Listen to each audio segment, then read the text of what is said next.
to the University President and our commencement speaker, Dr. Manuel M. Mugi, Executive Vice President, Professor Alberto C. Gilio, Vice President for Academic Affairs, Dr. Emmanuel C. de Guzman, Vice President for Student Affairs and Services, Dr. Zenaida R. Sarmiento, Vice President for Research, Extension and Development, Dr. Ana Ruby P. Gapasin, Vice President for Branches and Campuses, Professor Pascualito B. Gatan, Vice President for Administration, Professor Adam V. Ranillo, Vice President for Finance, Ms. Marisa J. Legaspi,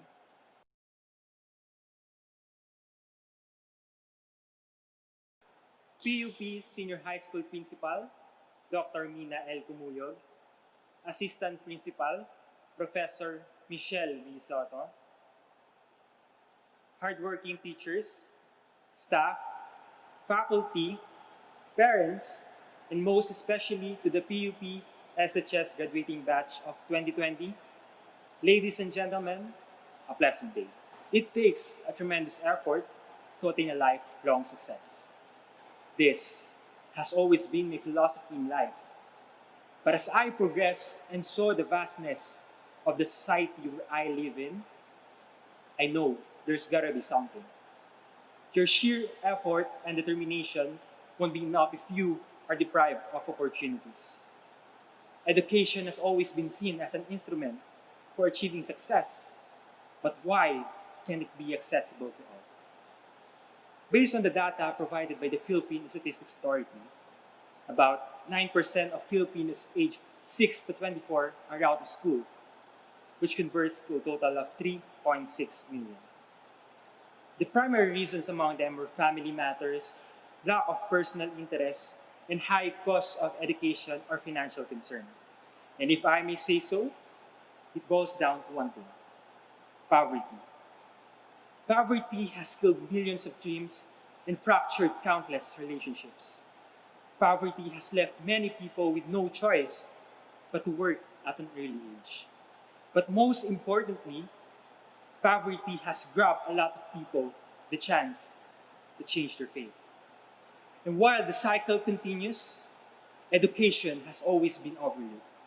Because it's hard to think about the future when you are barely surviving at the present. As I started my senior high school journey, I met several people who came from different provinces. They've always held me in awe for their courage to go all the way here in Manila to pursue their studies. They've gone to a completely new environment, or basically an unfamiliar world, with no certainty of what to expect, in hopes of getting a better quality of education. Why? Because even up to this day, there's still this preconceived notion that schools in NCR are better than those in provinces. That saddens me. Education should always be accessible to all regardless of where you live and regardless of your status.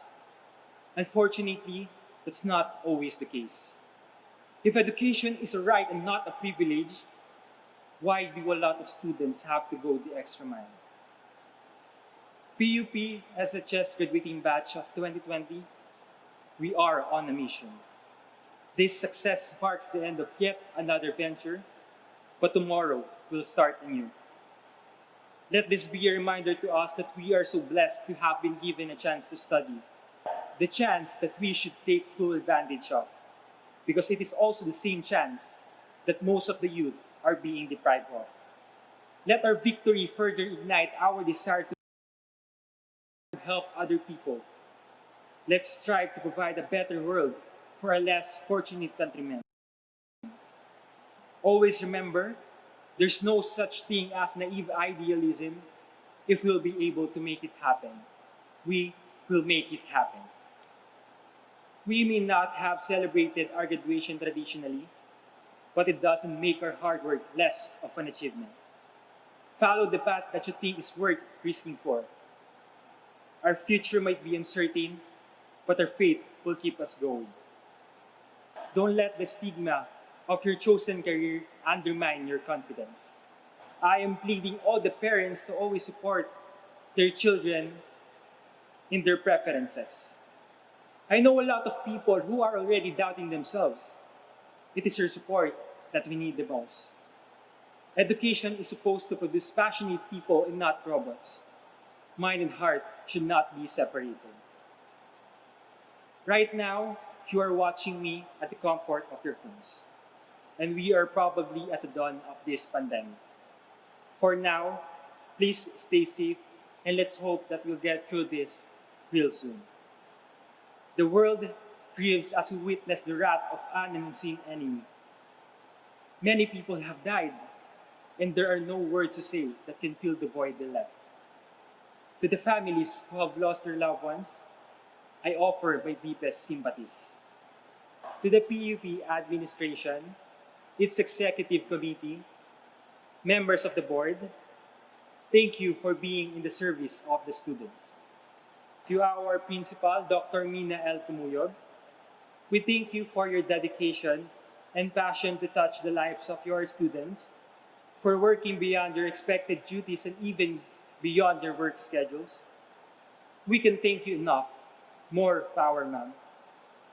I would also like to extend my sincere gratitude to the former principal of PUP Senior High School, Ma'am Corazon C. Tahil, who had equally contributed for this institution.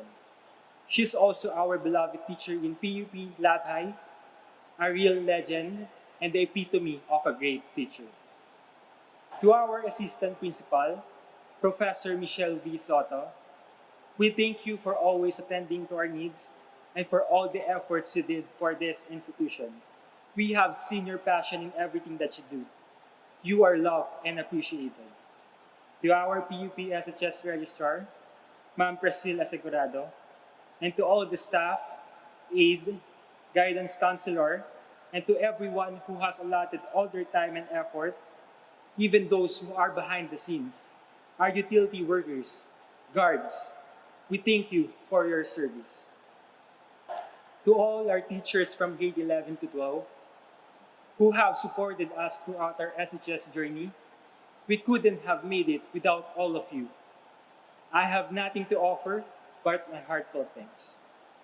To the teachers who barely attend classes, I do understand as a student and student leader your tight schedules, but I am imploring you to be mindful that we, your students, are also your responsibilities. Fostering independence is different from negligence, and I hope you are aware of that. To my advisors, Ma'am Q and Sir Fua, we thank you for every bit of support and love you have shown us. To my alma mater, PUP Laboratory High School, an institution where I met several people who molded my personality and my life as a whole. Please know that I am forever grateful to every single one of you.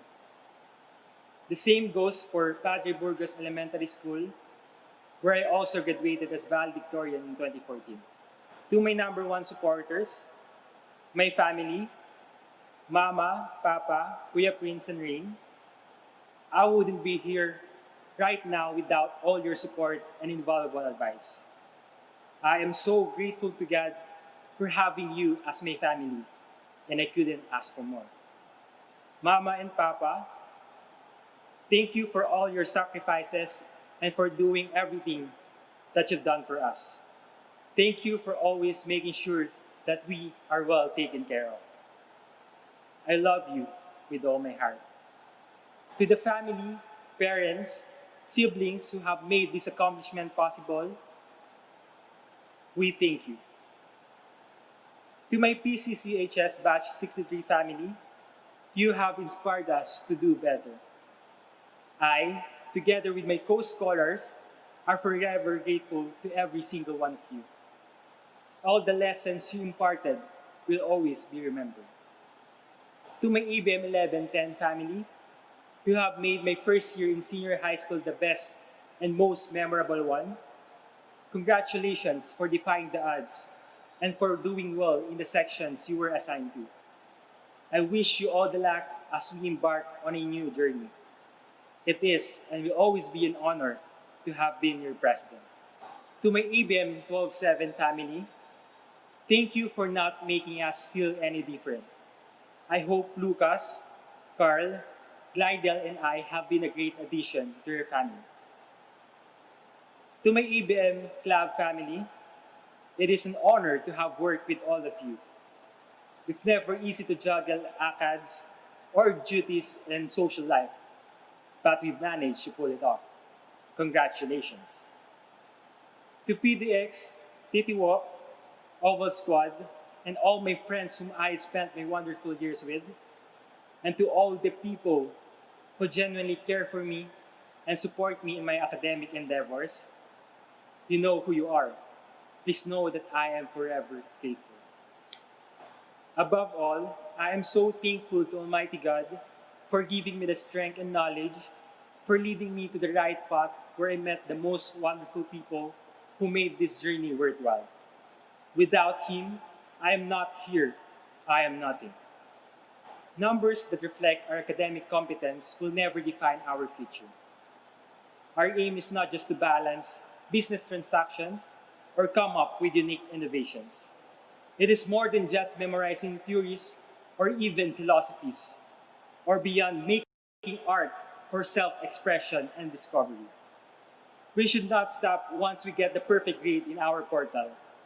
It is our duty to use the skills that we obtained to build a better society that every Filipino deserves.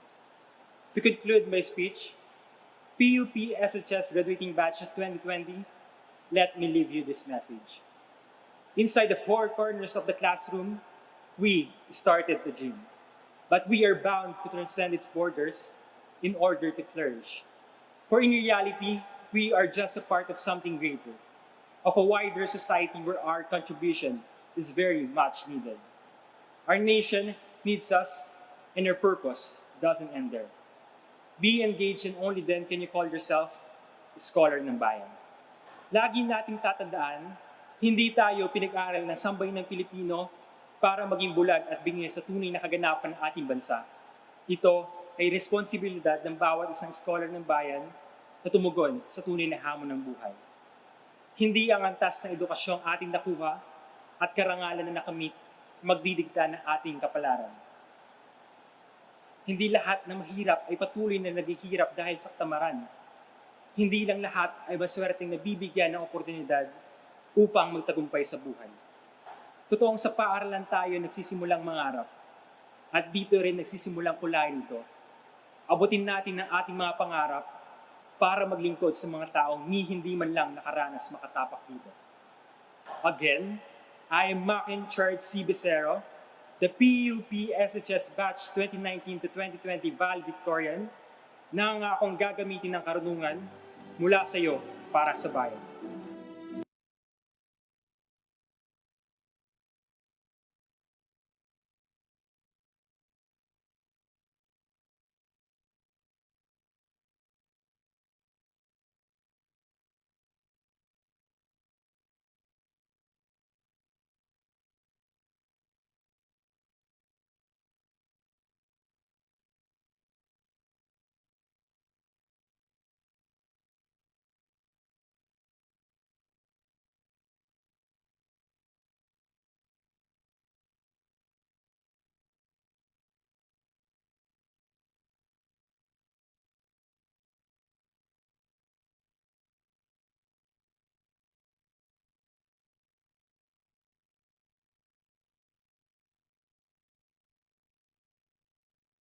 Itaas ang kanang kamay at ulitin ang aking mga sasabihin. Ako si Ilani G. Sullivan na nagtapos ng kursong STEM ay buong pusong nanunumpa na magiging tapat sa lahat ng panahon sa mga adhikain, panuntunan at prinsipyo ng Politeknikong Universidad ng Pilipinas, ang aking sintang paaralan, at sa organisasyon ng mga alumni na kumakatawan dito. at sa organisasyon ng mga alumni na kumakatawan dito. Ako ay nangangako na tutuparin ko ang aking napiling propesyon Ako ay nangangako na tutupdin ko ang aking napiling propesyon na may paggalang sa mga alituntunin ng universidad at sa mga batas ng Pilipinas. May paggalang sa mga alintuntunin ng universidad at sa mga batas ng Pilipinas. Hindi ako gagawa ng anumang bagay na ikasasama ng kanyang pangalan. Hindi ako gagawa ng anumang bagay na ikasasama ng kanyang pangalan. Bagkos ay aking itataguyod ang lalong ikahuhusay at ikabubunyi ng kanyang pangalan. Bagkus ay aking tataguyod ang kanyang lalong ikauhusay at ikabubunyi ng kanyang pangalan. Bilang scholar ng bayan na kumikilala sa Estado, sa kanyang malaking ambag sa aking pag-aaral. Bilang iskolar ng bayan na kumikilala sa Estado, sa kanyang malaking ambag sa aking pag-aaral, Iniaalay ko ang aking buhay. Husay at talino. Iniaalay ko ang aking buhay, husay at talino. Bilang kapaki-pakinabang na mamamayan ng Pilipinas. Bilang kapaki-pakinabang na mamamayan ng Pilipinas. Ako ay maglilingkod sa aking kapwa-tao. Ako ay maglilingkod sa aking kapwa-tao Para sa ikauunlad ng aking bayan. Para sa ikauunlad ng aking bayan. Ako ay magiging tapat at malayang susuporta sa mga adhikain at programa. Sinusumpa ako na magiging tapat at malayang susuporta sa mga adhikain at programa ng Asosasyon ng mga Alumni ng Politeknikong Universidad ng Pilipinas. Ng mga asosasyon ng alumni ng Politeknikong Universidad ng Pilipinas. Lahat ng ito ay aking tutuparin. Lahat ng ito ay aking tutupdin Nang walang anumang pasubali o pag-aalinlangan. nang walang halong anumang pasubali o pag-aalinlangan. Kasihan nawa ako ng poong may kapal. Kasihan nawa ako ng may kapal.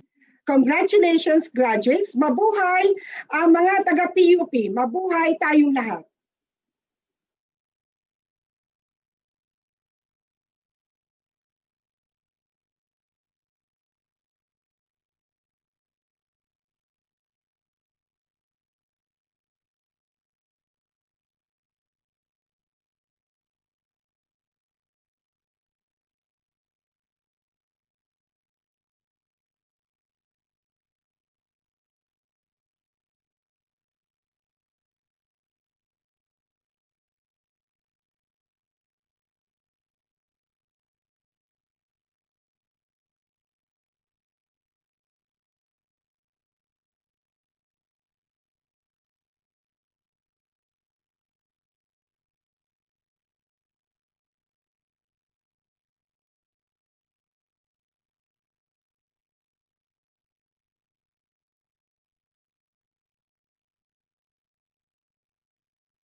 Good day to one and all.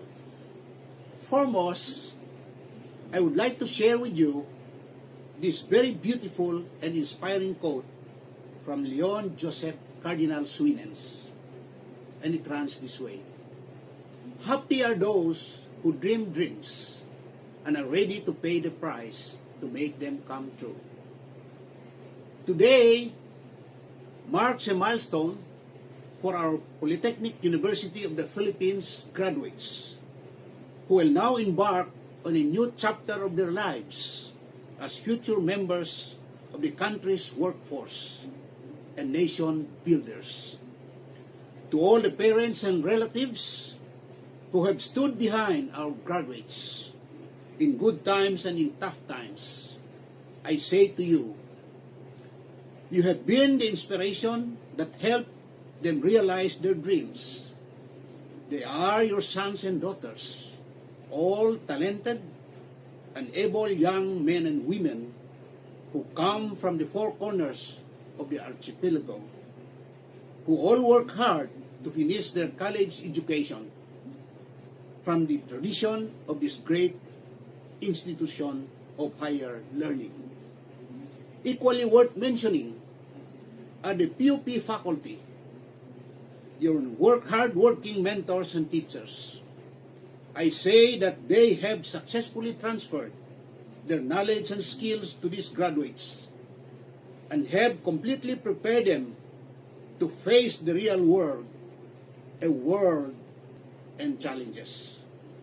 As Commissioner of the Commission on Higher Education and Chair of the PUP Board of Regents, I would like to congratulate the leadership of this university, headed by President Dr. Manuel Mui, for shaping the minds and hearts of these graduates and for training their sights towards greater heights, while molding them to develop their love for our country and its people. And to the graduates, let me say that while you march your way out of the portals of the Polytechnic University of the Philippines, I could only wish for your success as you endeavor to achieve your goals, especially in these times of great upheavals. While your graduation has looked different for you because of the COVID-19 pandemic, the achievements is still the same. You have put in the same hard work. You have learned and grown so much. And we are all very, very proud of you. I am sure today will be only the first of many proud, successful moments for you. Be what you have been educated. Become who you will be. You are PUP graduates who will bring pride and honor to your alma mater, ready and willing to effect change in our communities and help transform the world into becoming a better place for all peoples. In closing, let me share with you one of my mantras in education, and it runs this way. Education is not the sole determinant to one's destiny, but it is the biggest predictor to one's success. Congratulations on your well-deserved success. Mabuhay and maraming salamat sa inyong lahat.